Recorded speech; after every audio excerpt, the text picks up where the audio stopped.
Bienvenidos a No Free Lunch, un podcast sobre economía, sociedad y las grandes tendencias que están cambiando el mundo. En este podcast conversamos con datos sobre temas que están cambiando nuestras sociedades. No pretendemos tener todas las respuestas, pero sí les vamos a aportar opinión y números. Esto es No Free Lunch.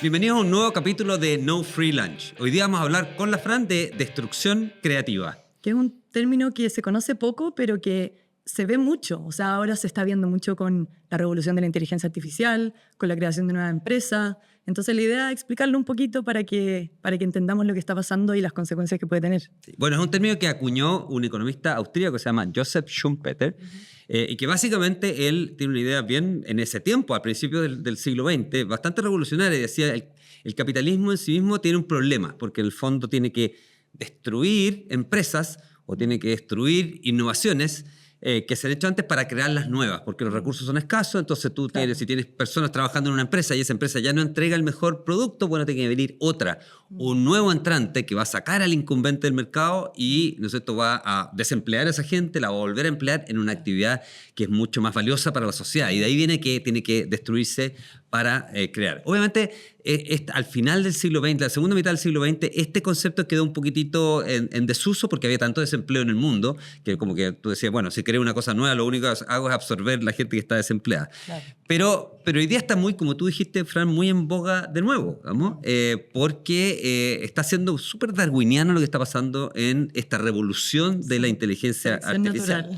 Selección natural. Ahí, en el fondo, hay empresas privadas que están innovando, que están corriendo la frontera del conocimiento y lo están haciendo por la vía probablemente de destruir. Claro. Es duro, digamos, decir destruir, pero por la vía de destruir muchos empleos, muchos trabajos para crear unos nuevos. Ahora, es divertido este personaje, Joseph Schumpeter, tiene una anécdota muy interesante. Como muchos economistas, como tú, como yo, probablemente yo, más yo que tú, digamos, pero tenía, digamos, tenía una muy buena impresión de sí mismo. Entonces se le atribuye una anécdota, digamos, en que él una vez le preguntaron que cuáles eran sus ambiciones en la vida. Y él dijo que tenía 3 ambiciones en la vida. Era austríaco, vivía en Viena, y dijo que su ambición en la vida era ser el mejor economista del mundo, el mejor jinete de Austria y el mejor amante de Viena. ¿Ya? Y que habría dicho, digamos, que le daba, que la verdad que estaba muy desilusionado con él mismo de no haber logrado, ¿no es cierto?, ser el mejor jinete de Austria. Implícitamente diciendo que sí había sido el mejor economista y el mejor amante. Bueno, ese es Joseph Schumpeter. Fue un economista muy relevante, como digo, coetáneo de otro economista que se llama Hayek, von Hayek, digamos, que tenían visiones de la economía más o menos parecidas, y que les tocó pelear en su minuto contra la visión más prevaleciente en ese momento, que era como el socialismo. Entonces es especial, como decíamos al principio, de que algo que este economista, el principio del siglo XX, lo pone como un término, y un término muy relevante, como la destrucción creativa, hoy día sea tan importante nuevamente, y hoy día se escriben libros respecto de eso, y se analiza un poco el desarrollo de los países con este concepto. Hay una parte muy relevante de este concepto, que en el fondo lo han tomado los economistas sobre todo franceses, economistas de la London School of Economics, y que dicen, mire, la innovación es lo único que hace que finalmente los países crezcan. Y para que haya innovación, efectivamente tiene que haber destrucción creativa, porque si se innova, esa innovación entra al mercado como un nuevo producto, como un nuevo servicio, como una nueva empresa que tiene que sacar al incumbente. Entonces, si hay monopolio, si no hay libre entrada en los mercados, las innovaciones no tienen cómo llegar a hacer productos y servicios. Y por lo tanto necesitamos mercados competitivos y desafiables para que esto, digamos, efectivamente pueda haber innovación y crecimiento. Sin innovación no hay crecimiento, sin mercados competitivos no hay innovación. Ese es un poquito el concepto. Y rentabilidades también. Claro, y ahí entonces habla de que si no hay, por el otro lado dice, entonces si hay muy poca competencia, no hay innovación, no hay crecimiento, y si hay mucha competencia, plantea esta corriente de economistas, también se produce un problema, porque el problema se produciría porque si hay mucha competencia, la rentabilidad que le puedan sacar a las innovaciones las compañías no es suficiente como para financiar esa innovación. Claro. Y de ahí viene la idea de que la innovación en ambientes competitivos tiene que ser en parte, sobre todo en la ciencia básica, financiada por el Estado. Y eso ha dado origen, ¿no es cierto?, a toda una corriente en Europa de que los estados tienen que invertir en innovación y desarrollo para generar, digamos, estos desarrollos nuevos que después las empresas toman. Y, por ejemplo, ha dado origen a todos quienes plantean que a través de Corfo es la forma, o a través de las universidades, es la forma en cómo se puede producir innovación en Chile, y que sin innovación no vamos a crecer. Pero tampoco puede ser tanto, porque nosotros hemos visto el caso de China, en que básicamente el Estado subsidia a todas las empresas y eso tampoco es tan positivo. Bueno, claro, lo que pasa es que es interesante que tú traigas a China a colación, porque de alguna manera lo que pasa con China es que los objetivos para que al final una empresa, para que haya esta cosa darwiniana en el mercado, ¿no es cierto? Es que la empresa, hablemos de un país como en Estados Unidos y comparemos a China con Estados Unidos. En Estados Unidos lo que ocurre es que tú tienes una idea y dices, tengo que llevarla a cabo, necesito financiamiento. Y vas a un banco y vas a un fondo de inversión o vas a la bolsa, a un accionista y dices, bueno, necesito financiamiento, y te prestan por el lado del capital, te prestan por el lado de la deuda. Pero esas personas que te prestaron la plata para financiar tu idea, digamos, te van a pedir retornos. Claro. Entonces está ese tema de esa tensión en que un mercado de capital que funciona bien financia las ideas, pero a su vez le exige a esas ideas que sean rentables. Hay por lo tanto eso de que si tu idea no es rentable, al poco tiempo no vas a tener más financiamiento y vas a tener que dejarla de lado y venga otra nueva. Claro. Ahí está un poco el lado de selección natural. Y eso es por el lado de selección natural. Claro. Y lo que ocurre, en cambio, en el caso de China, lo que vemos es que al haber mucho financiamiento directo del Estado o a través de los bancos del Estado en muchas de las empresas, puede haber incentivos totalmente distintos. No se le está exigiendo retornos, sino que se le puede estar exigiendo, por ejemplo, mire, domina el mercado de los autos eléctricos en el mundo. O quiero que usted sea tan competitivo o tan innovador como los americanos respecto de inteligencia artificial. O sea, no hay un mercado exigiéndote retorno, sino que hay un gobierno con una visión más ideológica, geopolítica, ¿no es cierto? Y geopolítica, diciéndote, crece, no me importa tanto si tienes utilidades, pero tienes que dominar el mercado. Claro. Y el otro día tuve hace un par de semanas en Estados Unidos, me tocó recorrer varios bancos y fondos de inversión en Estados Unidos, y me llamó la atención en particular un gráfico que mostraron, particularmente fue en este caso fue Goldman Sachs. Y en ese gráfico mostraban cuál había sido el crecimiento de las utilidades de las 10 empresas chinas que están en tecnología, que se llaman... Las Terrific 10. Las Terrific 10, imagínate. Que no suena tan bien, además. Sí, pues es como para competir con las Magnificent Seven de Estados Unidos. Claro. Entonces están las Terrific 10 de China, las Magnificent Seven de Estados Unidos. Y en ese gráfico mostraba que el 2025, estas Terrific 10 de China habían tenido una caída de utilidades de que en promedio era de 13% para ese grupo de compañías. Y tú mirabas, y esas son compañías súper, que uno, como ha visto, como compañías como Tencent o compañías como BYD, que uno ha visto, digamos, los autos eléctricos que tienen, digamos, de cabeza, digamos, a todas las automotoras en Europa. Y eso habían tenido caídas en las utilidades. Y uno miraba el mismo caso para las Magnificent Seven, que son estas empresas norteamericanas de tecnología de punta, y habían tenido un alza en las utilidades de 25% en el mismo periodo. O sea, ahí uno ve la diferencia en los modelos de negocio en un país y en otro. Claro. En Estados Unidos está mucho más cercano a esta idea de destrucción creativa, una idea más darwiniana, y China, en cambio, tiene otras motivaciones y los resultados son muy distintos, digamos. Pero ahí a mí me pasa que al tener estas Terrific 10 y Magnificent Seven, que son al final grupos o empresas en donde está súper concentrada la industria o el poder económico o empresarial de esos países, como que también pasa que esas empresas, al ser tan grandes y concentrar tanto poder, también generan muchas barreras de entrada para que entren otras empresas, saquen al incumbente o generen esta competencia que es necesaria para la destrucción creativa. Bueno, sí, es una de las críticas, ¿no es cierto?, que se le hace al capitalismo en general. Aquí hay otro economista que se llama Singales, que ha dicho, salvemos al capitalismo de los capitalistas, ¿no? Entre otras cosas. Y la crítica es que en el fondo los empresarios serían como súper pro competencia cuando son chicos y emprendedores, y una vez que están bien establecidos y son los incumbentes del mercado, ya no les gusta la competencia y quieren ¿no es cierto?, tener posiciones dominantes monopólicas. Bueno, esa crítica es válida, pero cuando uno observa periodos largos de tiempo, la crítica se diluye, porque uno observando periodos largos de tiempo, cuando te digo, no sé, si uno observa desde la revolución industrial hasta ahora, o los últimos 100 años, lo que te das cuenta es que estos grupos de empresas que dominan los mercados duran poco tiempo. Al final tú tenías, por ejemplo, en la crisis de las .com, tenías a Cisco, tenías, ¿no es cierto?, montones de empresas que, varias tecnológicas, o sea, y empresas de telecomunicaciones, que hoy día no son las principales empresas que están en el tema de la AI. Y si miras un poquito más atrás, tenías, no sé, General Motors, Kodak, montones de empresas que hoy día ni siquiera existen. General Motors existe, digamos, pero Kodak no. Entonces, lo que ocurre en periodos relativamente largos de tiempo es que las nuevas innovaciones igual sacan del mercado a los que se quedan como, digamos, estancados. Porque la crítica es, la empresa se pone floja, tiene un mercado, hace Xerox, ¿no es cierto?, hace fotocopiadora y deja de innovar porque le va tan bien haciendo la fotocopiadora y las fotocopias que en fondo deja de innovar y se pone, y si no hay una posibilidad de que venga otro pueda poner su innovación en el mercado, entonces nos quedamos con este dinosaurio en el mercado. Pero lo que hemos visto sobre todo en los últimos años es que no es eso lo que ocurre. Sobre todo en países, ¿no es cierto?, que tienen libre entrada, que tienen un mercado de capitales que financia innovación, como decíamos, de Estados Unidos, y que tienen buenas universidades donde hay capital humano, además, que está surgiendo con nuevas ideas.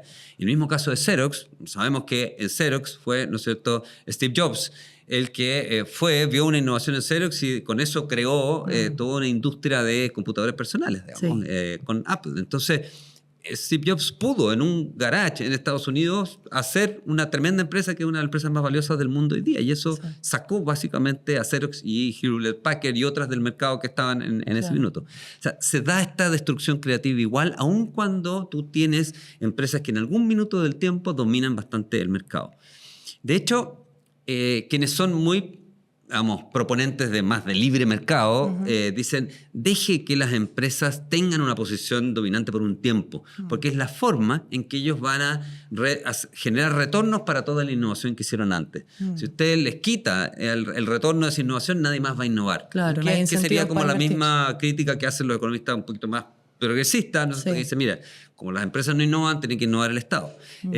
Así que, por eso a mí me parece de verdad, y de alguna manera estamos hablando hoy día de esto, que este concepto de destrucción creativa sea todavía tan vigente, tan potente, y que particularmente se haya hecho tan atractivo ahora con lo que está ocurriendo con la inteligencia artificial.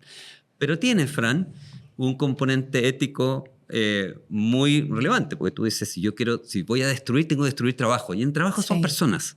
Y las personas tienen que reestudiar, tienen que aprender nuevos oficios para poder integrarse nuevamente.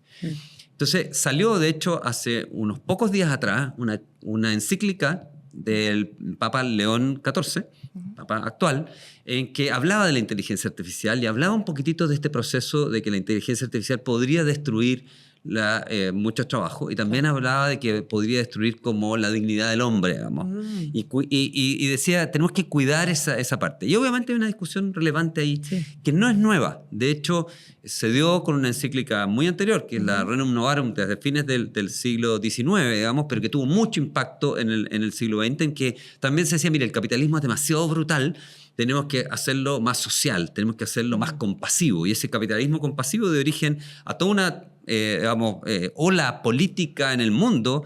La democracia cristiana, por ejemplo, es parte de eso, que fue súper dominante en Chile como partido político, ¿no es cierto?, que está asociado asocia las políticas públicas y la política a la doctrina social de la Iglesia. Entonces, a veces estas encíclicas papales, al principio, digamos, porque la gente no las toma muy en serio, la verdad que si uno ve la historia, han tenido un correlato respecto de movimientos sociales, movimientos políticos, movimientos en políticas públicas muy, muy, muy relevantes. Por lo tanto, yo creo que es un tema a considerar. O sea, si la inteligencia artificial se pasa, vamos a hacer un término en chileno, pero si se pasa de rosca, digamos, y avanza y a lo mejor no tiene, digamos, no está contenida como para mantener esta dignidad humana que plantea el Papa, eventualmente van a haber movimientos sociales, políticos que la van a o retrasar o apagar o tratar, ¿no es cierto?, de contener. Pero ahí me quedo dando vueltas que tú antes dijiste que había que dejar un poco el libre mercado y que de repente van a haber monopolios, pero que eventualmente con el tiempo van a entrar competidores y que eso se va a diluir y que se va a poder generar efectivamente esta destrucción creativa. Pero en ese sentido, con lo que decías de la encíclica, ¿habría incentivos del Estado o de las personas a intervenir para poder evitar esas pérdidas de empleo u otras consecuencias negativas que podría tener esta destrucción creativa en las mismas personas, ¿no? Y siempre la ha habido, hay una tensión una tensión, ¿no es cierto?, en este modelo más darwiniano, más como libre, y la compasión que naturalmente tienen las sociedades respecto de quiénes son los perdedores y los ganadores, digamos, cuando hay estas olas de innovación y estas olas de crecimiento. Y por eso que, digamos, tú dices que yo planteaba que hay que dejarlo libre. Obviamente las instituciones antimonopolios que han creado los estadios y las regulaciones que se hacen en general para las industrias para contenerlas son importantes. Yo no estoy abocando, digamos, por un laissez-faire donde no haya Estado y donde dejemos, digamos, que todo, digamos, sea un capitalismo salvaje.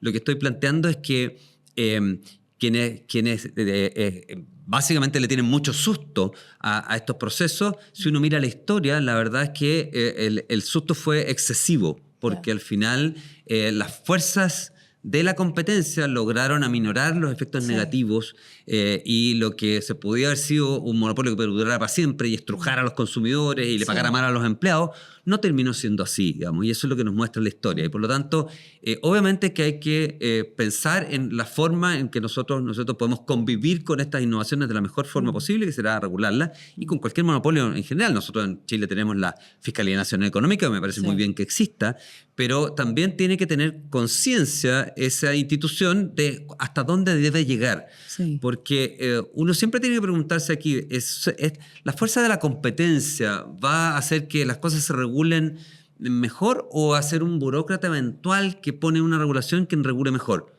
Puede ser cualquiera de las dos, pero hay que evaluarlo, hay que analizarlo y no simplemente decir, oh, esto es un peligro, hay que regularlo, o incluso, ¿no es cierto?, hay que prohibirlo, como está planteando mucha gente. Y en ese sentido tenemos un laboratorio en el mundo. Ese laboratorio es Estados Unidos versus Europa, ¿no es cierto? Europa básicamente ha regulado, y lo que ha hecho ha sido apagar el instinto más innovador. De hecho, está creciendo muy poco, hay poca innovación, hay muy poquitas empresas europeas, digamos, que son la cuna de esta civilización occidental, digamos, y la cuna de la revolución industrial en el siglo XVII y XVIII, y hoy día hay muy poca innovación en ese país, en ese continente, y eso tiene que ver con el exceso de regulación, el exceso de burocracia.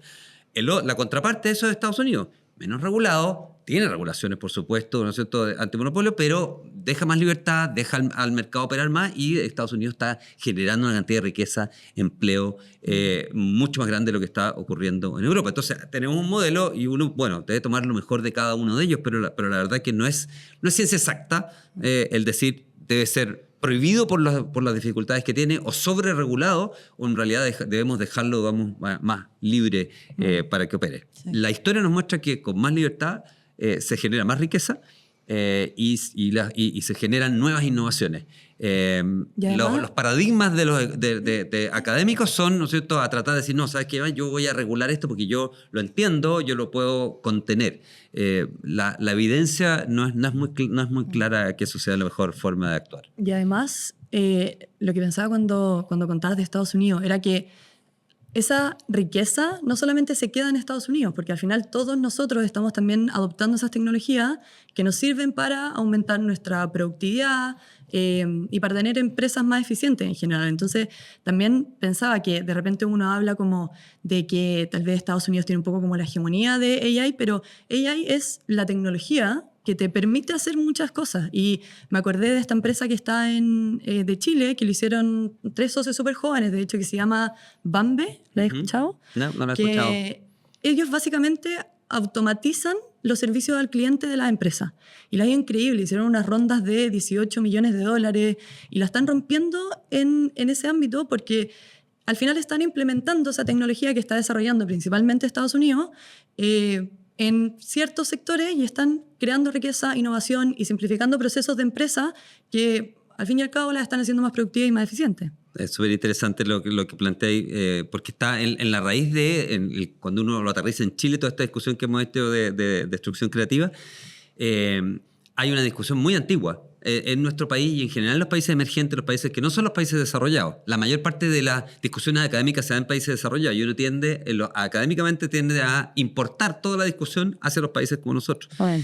Y parte del problema de importar eso es que efectivamente Estados Unidos, Europa, tal vez China hoy día, necesitan correr la barrera del conocimiento, innovar en el sentido de descubrir nuevas cosas. Sí. Pero nosotros que estamos, digamos, muy al interior de esa frontera del conocimiento, que somos un país de $30.000 per cápita y no de $80.000 per cápita, tenemos mucho que adaptar. No podría decir, incluso más feo, decir copiar, pero directamente adaptar lo que ya se ha inventado en otros lados y adaptarlo para generar riqueza en nuestros propios países. Entonces, no necesariamente el que sea válido que Europa para crecer tiene que generar innovación, es válido que Chile para crecer tiene que generar innovación. La verdad que adaptar y tomar las innovaciones que se están creando en otros países puede ser un camino mucho más rápido para llegar hasta esa frontera, ¿no es cierto?, de ingresos per cápita mucho más alto y de calidad de vida mucho más alta para los chilenos, sin tener que ser nosotros los que descubramos el próximo ChatGPT, digamos. Y en ese sentido, Chile en general ha sido adoptador de tecnologías de Estados Unidos o del resto del mundo, pero en los últimos años, con toda esta revolución tecnológica, tampoco se ha visto un aumento de productividad tan grande. Entonces, ¿qué problema hay ahí? Es un tema de que no hemos sabido adaptarlo bien, hay un tema regulatorio que estamos con tanta permisología que no estamos permitiendo que esa innovación llegue a las empresas, o ¿qué problema hay que no estamos pudiendo aprovechar esa... Bueno, en el capítulo anterior de No Free Lunch hablamos, ¿no es cierto?, de la nueva estrategia de desarrollo de Chile. Yo creo que es básicamente hacernos esa misma pregunta y decir, bueno, ¿qué pasó en los últimos 12 años que estamos creciendo tan poco? ¿Y por qué, si hay tanto desarrollo tecnológico en el mundo, por qué nosotros no estamos pudiendo generar un aumento en el bienestar de los chilenos simplemente trayendo todas esas nuevas innovaciones que hay en el mundo? Yo creo que, bueno, las condiciones ambientales en Chile no han estado. La verdad que nos preocupamos de otras cosas, subimos muy fuerte los impuestos, cosas que ya hablamos antes. Yo creo que está en la visión hacia adelante el eliminar todas esas piedras en el camino que han impedido que en los últimos 12 años Chile sí, ¿no es cierto?, creciera aceleradamente. Lo hicimos durante, vamos, casi un poco más de 30 años. Yo creo que lo podemos volver a hacer, digamos, pero obviamente no vamos a poder generar terreno fértil para adoptar esas innovaciones si es que en el fondo estamos con impuestos muy altos, con burocracia muy grande, con permisología muy grande, con niveles de inseguridad más altos. Todas esas cosas son como factores higiénicos relevantes para que pueda germinar, digamos, estas nuevas innovaciones en nuestro país. Yo creo que hay la intención de ir por ese lado, digamos. Ahora, Chile tiene unas condiciones para la adopción de nuevas tecnologías y para mantener un ambiente competitivo que son particularmente interesantes en relación a otros países latinoamericanos. Chile es una economía totalmente abierta al resto del mundo. Tenemos tratados de libre comercio con más del 80% del PIB mundial. Eso implica que cualquier empresa chilena está siempre desafiada con las empresas internacionales. Bueno, y la Fiscalía Nacional Económica, como se le conoce hoy día, en unos años atrás, digamos, hubo un caso muy bullado en Chile en que, digamos, no dio luz verde a que se fusionara Falabella con lo que hoy día conocemos como Walmart, con la impresión de que iba a ser un actor demasiado dominante en un sector, digamos, que en ese tiempo era el retail. Bueno, la verdad que con los años lo que se demostró es que podía entrar una empresa como Mercado Libre y desafiar a Falabella sin ningún problema. Es porque Chile tiene un mercado de capitales abierto, porque tiene una economía abierta que permite inversión extranjera, porque en el fondo podemos traer productos desde fuera que estén, digamos, siempre desafiando a los incumbentes. Entonces, en ese sentido tenemos condiciones que no tienen otros países latinoamericanos que nos permiten que esta destrucción creativa sí esté ahí, haya esa tensión competitiva por la apertura que tiene nuestra economía. Por eso es tan importante también que el mercado de capitales funcione bien y por eso muchos economistas insisten en, oye, veamos bien qué es lo que no está funcionando, hagamos lo que funcione bien porque necesitamos que las buenas ideas tengan financiamiento. Así que la verdad que mucha de la infraestructura que es muy difícil de crear, institucional, que es muy difícil de crear, en Chile está. Y por eso yo soy optimista de que si nosotros sacamos estas piedras que le hemos puesto, digamos, al camino en Chile en los últimos 12 años, todavía nos queda un montón de instituciones súper sólidas que nos van a permitir mucha atención competitiva y vamos a poder retomar crecimiento. Digamos. Tenemos instituciones como las que decía antes, los tratados de libre comercio, tenemos instituciones como un banco central que es autónomo, tenemos, digamos, una apertura comercial, una apertura de la cuenta de capitales. Así que hay que ser optimismo que en Chile sí se da y se puede dar la parte virtuosa de esta destrucción creativa que genera innovación, que en este caso de Chile puede ser innovación de, digamos, adaptar lo que hay afuera.